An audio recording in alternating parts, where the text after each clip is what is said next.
welcome to sunny Melbourne. It is sunny, and guess what? Forgotten me sunnies. That's bad news. We came across a bite this morning. We thought we'd take that big bird across away from Perth and head over to sunny Melbourne. And we're here at the Triumph, new Triumph showroom. City Triumph is called in Melbourne. Absolutely stunning place.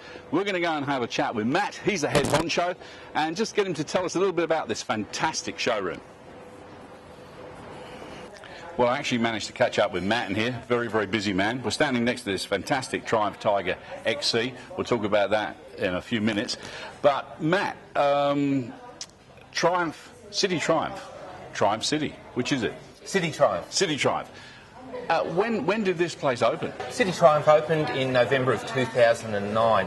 It's a culmination, it's a long project for us. Our sister company, Peter Stevens Imports, is Triumph Australia. And they felt that they needed a place to show other dealers around Australia, from the network of 45 Triumph dealers in the country, how it should be done properly, with good display of accessories, a full range of motorcycles on the floor, and a fantastic range of the Triumph genuine clothing as well. Now, of course, you've got fantastic service facilities here as well.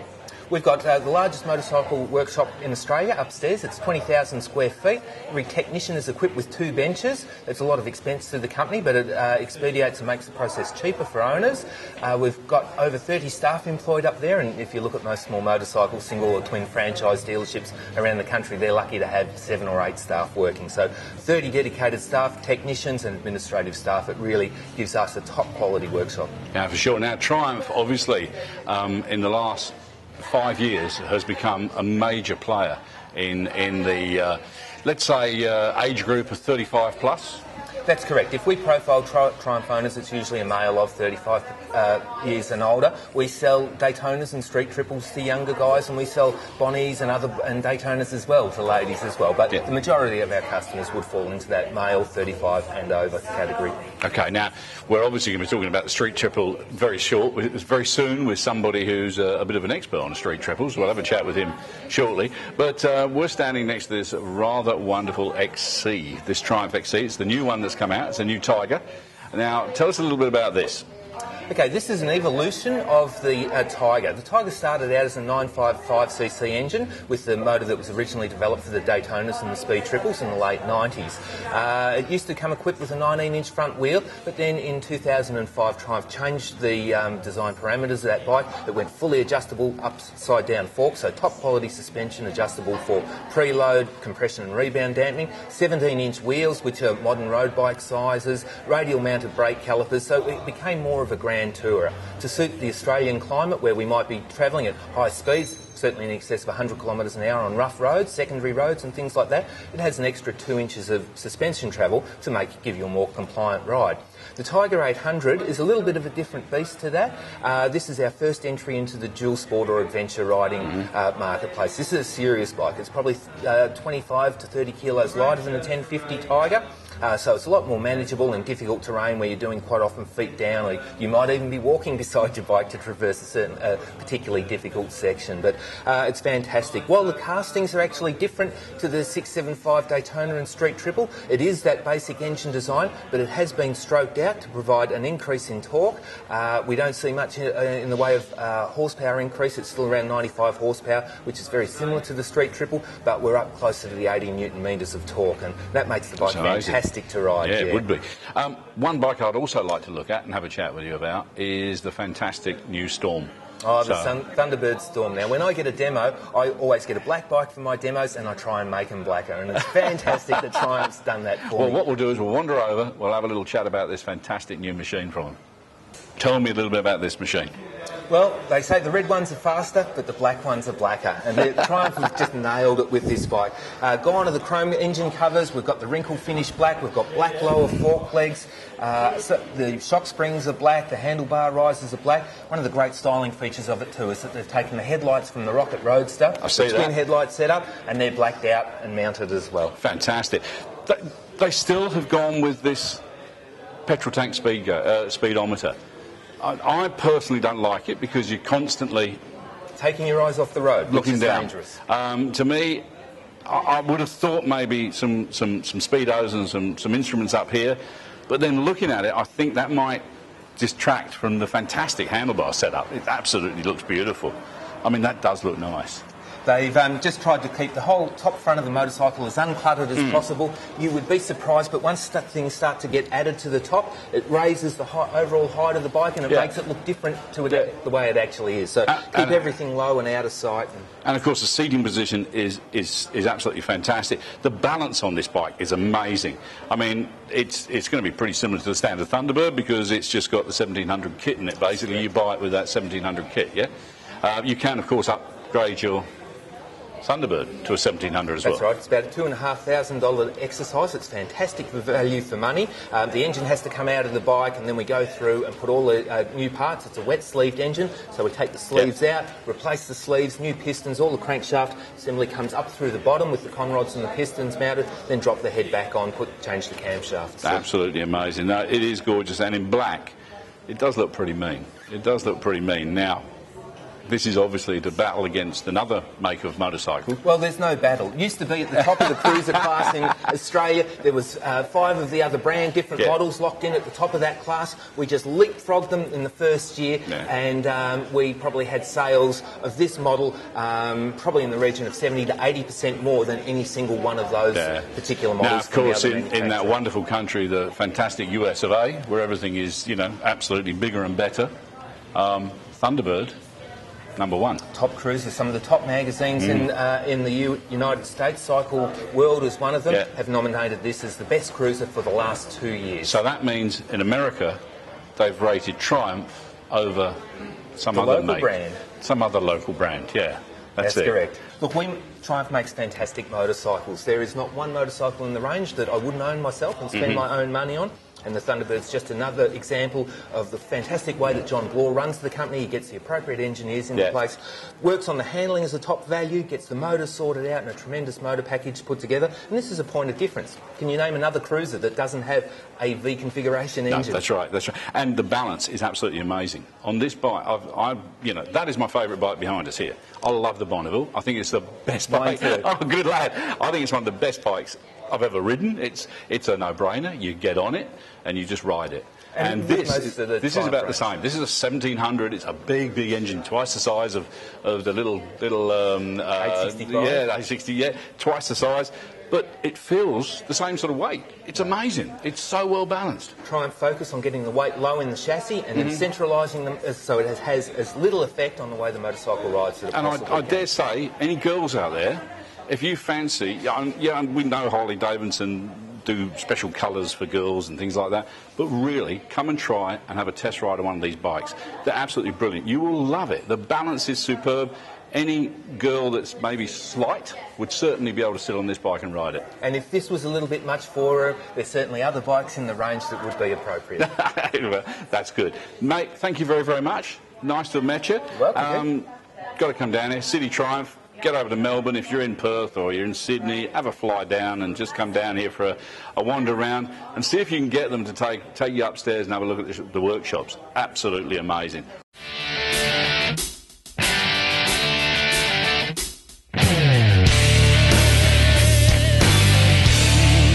Now, a couple of weeks ago, we talked to the police commissioner, Carla Callahan, and we were talking to him about motorcyclists always doing charity rides. Now, we have a charity ride here today. We're here at Yahava Coffee Works in the Swan Valley at stupid o'clock in the morning to see off a group of riders that are going to be following this guy. His name's Stephen Andrews. Steve, how are you doing?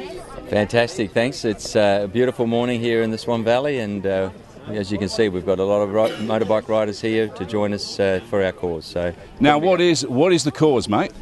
Well, it's Black Dog Ride, and the mission of Black Dog Ride really is to raise awareness of depression and suicide prevention, and that's what we do. And by getting in a group and travelling around the country, there's rides taking place right across the country this morning.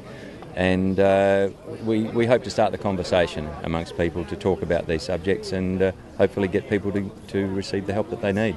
Now, this has always been a bit of a contentious issue. You know, people who have a mental illness, it is an illness. It can be controlled by drugs and things. It is. There are mental illnesses. Depression's one of them, and look, they don't know of a cure, but it certainly can be managed, and that can be as simple as a change of diet and exercise for some people. For some people it requires intervention with medication and sometimes seeing a psychologist or a psychiatrist. It varies in its intensity, but and therefore the remedies, if you like, vary. But the secret is to just find out that that's what you've got and then get some help, and that's what we're trying to do. Now, how many riders have you got disappearing on this ride today? Well, across Australia we've got about 420 that were registered. I know here today we've probably got close to 100. We've got people that have probably woken up this morning and seen the sunshine, even though, as you said, it is stupid o'clock, and they've just decided to come for a ride and join the cause. And so we'll probably head out of here with about 100, and by the time we hit the paddock, as they call it, the Nullarbor, tomorrow, I think we'll have about 60 that are going to go across to Port Augusta and join up with the other states. Fantastic. Now, all these guys have tried to raise money themselves as well for the cause? Yeah, look, it's been amazing this year. Last year we raised $161,000. Wow. This year I just checked online and we're up to $195,000. And I suspect by the time we reach the end of this day, we'll probably tick over 200,000. I set a target of 250,000. I think we'll go close to that this year. But still plenty of time to donate on the Black Dog Ride website. Now, of course, when they see this, the Black Dog Ride will have been over. Yeah. So we'll probably try and catch up with you in the next series to find out how it went. Sure.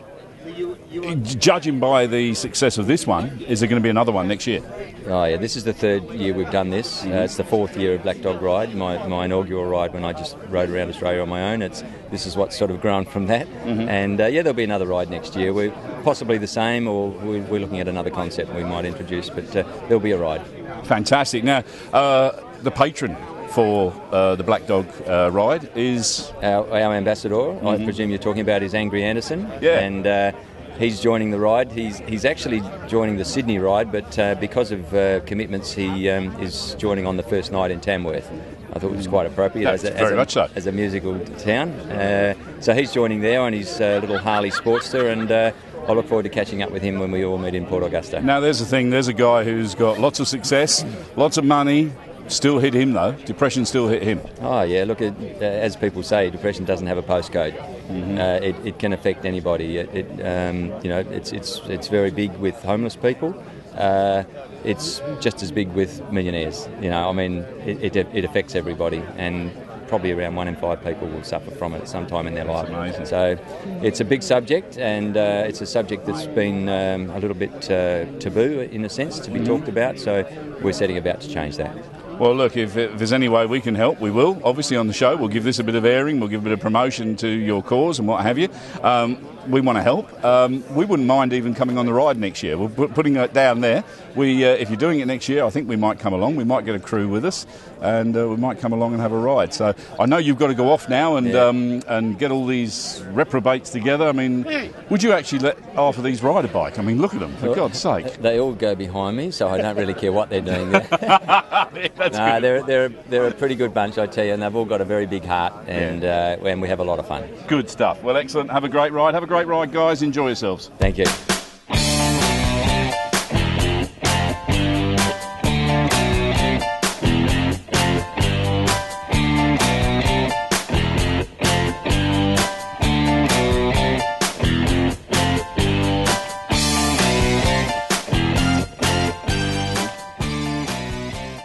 Well, these guys are just about to head off on the Black Dog Ride.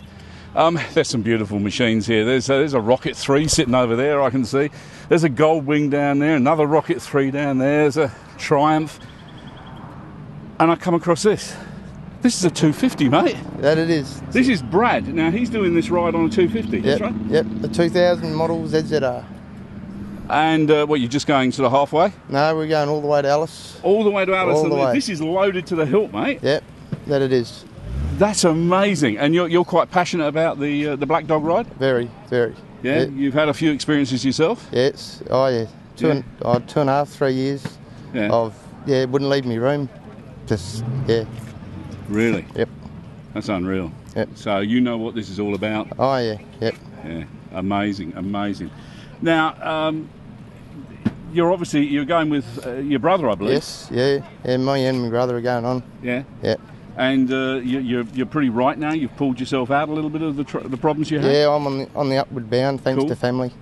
Yeah, so Yep. it's the family Yep. and friends have Yep. helped you out. Yep. Excellent. Well, Yep. that's fantastic to hear, mate. This looks an amazing machine. It is all geared up, ready to go. You've got the black dog in the back here. What's his Yep. name?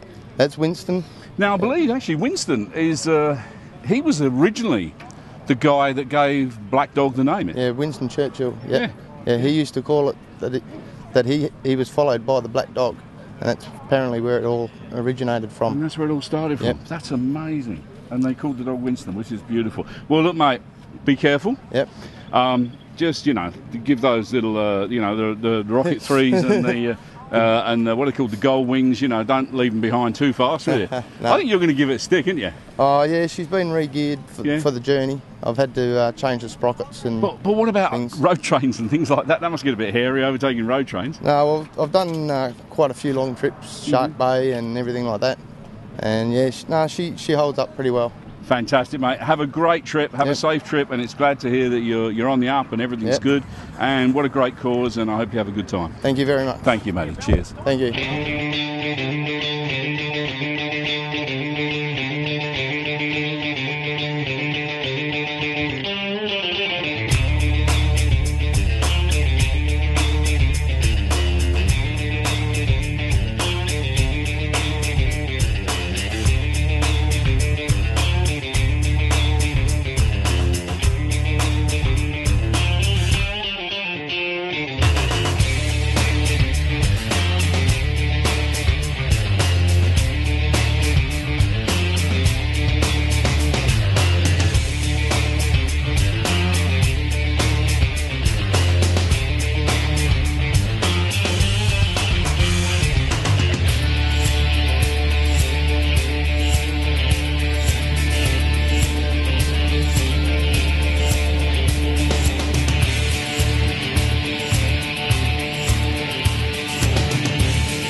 As I mentioned in an earlier episode of On Two Wheels, we're here at Dear Friends Restaurant in the Swan Valley, and we're here for a very, very special reason. That reason is this gentleman here, Steven Kirk. We've seen him on our TV show a few times. He's done a few different things. He's been to India. You've also been for a ride with Charlie Borman somewhere in Africa, haven't you? Yes, we have, yeah. We went from South Africa to Victoria Falls, 5,000 kilometres. Fantastic. Now, you're off again. Where are you off to, mate? Well, this is a big trip. This time we've decided to do a big trip, and this time I'm going from Perth in Scotland to Perth here in Australia, across by land. Have you a rough estimate of how many Ks that is? That's going to be around, I hope I'm right here, 22,000 kilometres, and that's going to take around 16 weeks to do that, and that's going to take us, all being good, 16 weeks, but I've got to allow for delays on the way. Now, using the word us, is there anybody else going with you? Not initially. I'm going on my own. I'm leaving from Scotland myself. I will be meeting some friends on the way, and I'm meeting a friend in Tehran in Iran. He's going to come up from Dubai, meet me there, and we're going to travel through Iran and Pakistan and into India together. And he'll head back home and I'll continue. Now, some of these places you've just mentioned are not exactly the most stable places. Iran's a bit of a worry at the moment because there's some issues with Syria just now. Israel and Iran have fighting talk going on at the moment. And to be in Iran when the missiles start to fly would not be a very nice place to be. So I've got to look at plan C, plan D and plan E just in case. And if something does happen, I can just divert further north and go through into China. So I just need to arrange visas and things for those countries. But I'm being positive, I'm being hopeful that Iran will let me in. Now, this is obviously the bike you're taking. This is one of them. I've got two bikes, the same model, and I've got one from UK. Now that's actually kitted out to do the trip. It has more gear, more luggage, more protection and whatnot. This one is, I'm going to use this from Darwin in Australia, Darwin down to Perth. It just worked out easier doing things that way. The bike I've got in UK at the moment, it'll take me all the way down through the Middle East, down to Singapore, and from Singapore I'll then fly that back to UK, and that'll stay there until I next go back. And this bike is a Triumph. It's a Triumph Tiger. It's a Tiger 1050. It's not normally used for mammoth journeys across desert and whatnot. It's more of a sports bike, and most people would not take this kind of machine that distance. I like the bike, and I'm passionate about it, and this is one of the reasons why I've got two. But as I say, it's not perfect for long distance travel. But in this case, decision was made for me. I hummed and had about should I get another bike, a different bike, a off-road bike, and in the end, I just love this bike, so I thought, go with this one. So we've got to look at Triumph somewhere along the line saying, well, we should help you out a bit. I wish they would, actually. I wish Mr. Blue would. I wasn't hoping for a brand new bike, but a little help along the way would be great. Yeah, I would appreciate that. Now, when you're in Perth in Scotland, you've got a bit of a send-off, I understand. I've actually arranged to meet up with the mayor in Perth in Scotland, who's going to give us a civic reception and send us off. And also we're Glamis Castle, which is beside Perth, where the Queen spent a lot of her youth. We've got a big concert thing happening there, so I'm going to that. And we've also got the Highland Games on the very day that I set off from Perth, in the actual green there. We're going to set off. There's a Highland Games thing going on, so I'm going to be on the stage for that. And so that should be quite a interesting day. You have a wife. What does she think about all this? My poor long-suffering wife, she's been very supportive actually. I've been very lucky, and I know I have, with a long journey of 16 weeks, 3.5 months, 16 weeks is a long time away from your family, and there's a whole host of issues there with being away from your wife and having to drink alcohol when you're away, and other ways to make up. I mean, no, seriously, she's been very supportive. She's been really good, and she knows I've been itching to do something like this, so she's been very supportive all the way. So much so, she's even organised me a cake. So we're going to look forward to seeing some of your adventures on the new series of On Two Wheels, which is you're taking cameras along with you. Yes, and I'll be filming as much as I can, as much as one person can do, but I do have some help on the way that we should be able to pick up some good footage, I hope. Well, I'll make sure you've got a little diary cam there. It'd be nice to, because there's going to be some lonely moments, I should think. There would be, and I think it's sometimes difficult to film a diary cam, especially when you've had a really bad day, you're not feeling well, and to try and record it, and you think, I don't want to film this, but there's that, and there'll be good times as well. So I hope they'll capture a lot of the essence of what the journey's about, and how exciting, disappointing, invigorating, scary, and all those kind of emotions that you pick up, and hopefully I can get this across on camera. Mate, I take my hat off to you. It's a fantastic trip. I and probably the rest of the crew at On Two Wheels are absolutely so jealous. It's unbelievable. I think you'll have a fantastic time, and all I can say is be safe and just have a great journey. And we look forward to seeing the footage in the new year. Great. Thanks very much, Keith. I appreciate it. Thank you. We're back here at Savage Suzuki. We've come back for another trip. We've come here to look at the V-Strom. Now, this has sort of got a place in my heart, this bike. It's one of the first bikes I owned when I came to Western Australia. I liked it, but it had a few problems. Now I'm here with Warwick, and he's going to tell me this is the brand new model of the V-Strom, and immediately I can see it looks a different bike. Is that right?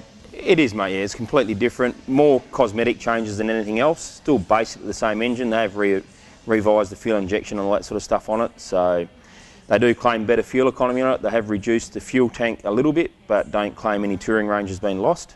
And obviously the biggest thing, they've lost about 8 kilos on it. Yeah, I've noticed the tank is a lot more scalloped. It's brought in a lot. It's a lot slimmer, isn't it? It is a lot slimmer, yeah. So they have cut that back to 20 odd litres. But like I say, once again, what they've done with the mapping and that of it, they claim that the fuel range hasn't been lost at all. So one of the biggest problems I had with my original V-Strom was helmet buffeting, severe helmet buffeting. Have they sort of managed to get rid of that? They have. They've changed, obviously, the front fairing. As you can see, the screen is different. Yeah, it definitely has been an improvement from the old model, for sure. And what other improvements have they done? I've noticed the seats are a lot more comfortable, and it's a little bit lower as well. It is a little bit lower in the seat height. Yeah, they've obviously, the seat profile was changed as well. Like I say, basically it is the same sort of thing, but yeah, they just revised a lot of things on it. So it does ride. I've only had a short ride myself. Been hard to get stock of this model, but it does ride a fair bit different than the old model. Now, as you say, this is obviously this is a one-off at the moment here. You've only got the one. We have, yeah. Obviously, we can't get a demo of it and have a play with it yet, but certainly in our new series of On Two Wheels, we will be looking at this. I've been told they're actually very, very good as a touring bike. You can take them off-road, even when you put knobblies on. They're quite you get quite a lot of confidence out of them off-road as well. You do, yeah, like I say, and losing that 8 kilos has definitely made that better again compared to the old model to take them off-road. Because they were a little bit top-heavy, the old ones. They were, yeah. Yep. I know, because I dropped mine about 2 or 3 times, so I know I did quite well in wing mirrors and clutch levers, to be honest with you. Yep. But yeah, so and performance-wise, it's exactly the same, pretty much. So yeah, ride them side by side, mate. There's no real change in the performance of them, no. Mm-hmm. No. But yeah, like I say, the biggest thing you do notice is that weight that they've lost, so which is definitely going to help you out off-road. So it's got ABS on it? It has, yes. Is that standard? It is standard. In this new generation one, the new shape, they only come in the ABS only. Yeah. Okay, so you've got twin discs on the front? Yep. Single disc rear? That's correct. Well, as soon as you get some demos in, we will be knocking on your door. Yep. And hopefully Suzuki will probably hand this over to Corey to play with, because he's our on-road, off-road expert. He's the guy to put it through its paces. That's for right. He'll sign his life away on it, probably. But great, mate. Thank you very much, Warwick. No problems. We'll be back here again in another episode to have a look at the Suzuki GX XR. Thank you. No worries. Mate. Thank you. Well, thanks for joining us. Don't forget to vote for us at aurorachannel.com.au. Make us the #1 show on Aurora Channel. And maybe we'll see you next week.